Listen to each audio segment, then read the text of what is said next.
Welcome to the final chapter of Emily Reed's 50 Shades of Grey. I never thought we'd make it. I feel like I should say something sentimental, but instead I'm just gonna read the book. Chapter 26. I wake with a jolt. And Christian's playing the piano. His hair is glinting with burnished copper highlights. Remember when we found out what colour his hair was?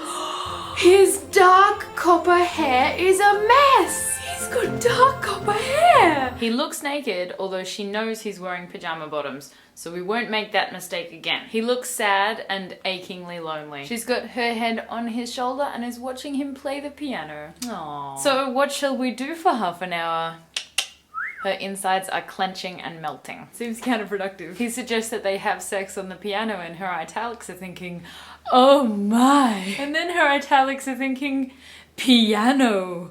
Wow. She is the dog meme. He's all kissing her and stuff and she's like, I want to talk about us. Mood kill. He says, the contract is moot. She says, but you were so keen. And he says, that was before. Before what? Before more. He loves her, yeah, yeah, yeah. His idea of the contract being moot is not really the contract being moot. Everything in it still applies, but she just doesn't have to sign it. And now she's rolling her eyes at him, which means she gonna get spanked. He says, are you going to stop me? And she says, you are going to have to catch me first. They're sort of playing a game of cat and mouse around the breakfast bar, and he says, are you going to come quietly? And she says, do I ever? It's a funny pun. They're still playing Chasey's, and my subconscious has found her Nikes and she's on the starting blocks. Her subconscious is at the Olympics! Hooray! She says she doesn't want to get punished. I feel about punishment the way you feel about my touching you. Christian stands there as though she's just slapped him in the face.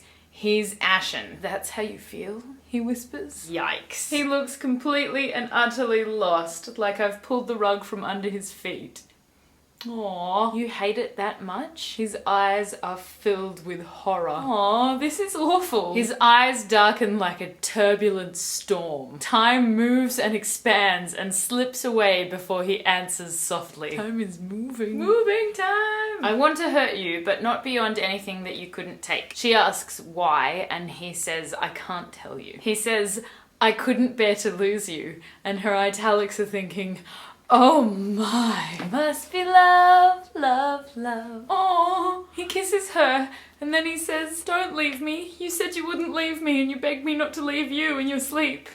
Oh, my heart clenches, turning itself inside out. Medically speaking, if your heart turns itself inside out, are you dead or just like weird? Can your heart function if it turns itself inside out? Because my bet is no. She says, show me how bad the punishment can get. Show me exactly how much you're gonna hurt me. He's dragging her to the playroom. I'll show you how bad it can be and you can make your own mind up. He grabs a belt and leads her over to the red leather couch. Red leather, yellow leather. He says, I'm going to hit you 6 times and you will count with me. He hits her and it hurts like hell. He's not holding back anymore. She's getting a full-on whipping and she's crying. You knew she would cry. She's up to 5 and in this moment I think I hate him. He finishes and tries to hug her and console her, and she pushes him away. This is what you really like? Me like this? You are one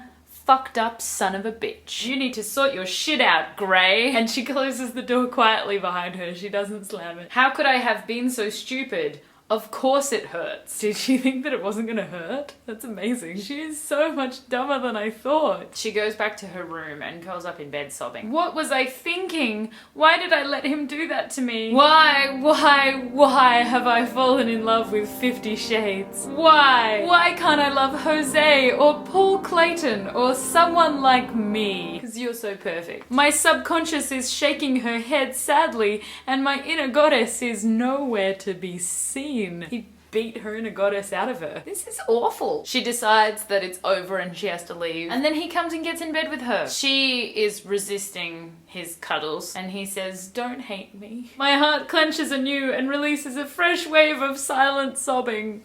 This is awful. This chapter sucks. They lie together in bed silently for a very long time. She turns over and his eyes are flinty grey and guarded. He is so breathtakingly good looking. So good looking. She says, I can't be everything you want me to be. I'm not going to let you hit me like that again. He closes his eyes again and I can see myriad emotions cross his face. When he opens his eyes, his expression is bleak. He says, you're right. I should let you go. I am no good for you. She says, I don't want to go. And all I can think of is David Tennant. He says, I don't want you to go either. And I don't want David Tennant to go either. Aww. He says, I've come alive since I met you. She says, I've fallen in love with you, Christian. And his reaction is absolute terror. He says, I can't make you happy. She says, we'll never get past this, will we? And he shakes his head bleakly. This is awful. She says, I better go. There's no point me staying.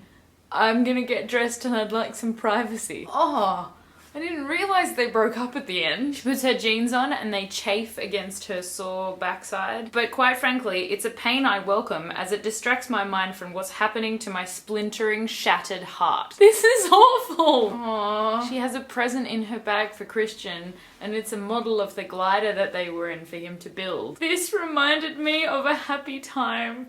Thank you, Anna. Oh my god, this is so awful. I gaze at myself in the mirror. A pale and haunted ghost stares back at me. Haunted ghost? I've never heard of a ghost being haunted. She looks around the room and sees the piano. Geez, if I'd kept my mouth shut, we'd have made love on the piano. No, fucked. We would have fucked on the piano. Well, I would have made love. He has never made love to me, has he?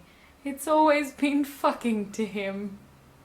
This is absolutely terrible. She says I can make my own way home. I don't need Taylor to take me. Christian says, please let Taylor take you home. And Taylor says, I'll get the car. This is so awful. He says, I don't want you to go, and is trying to hold her.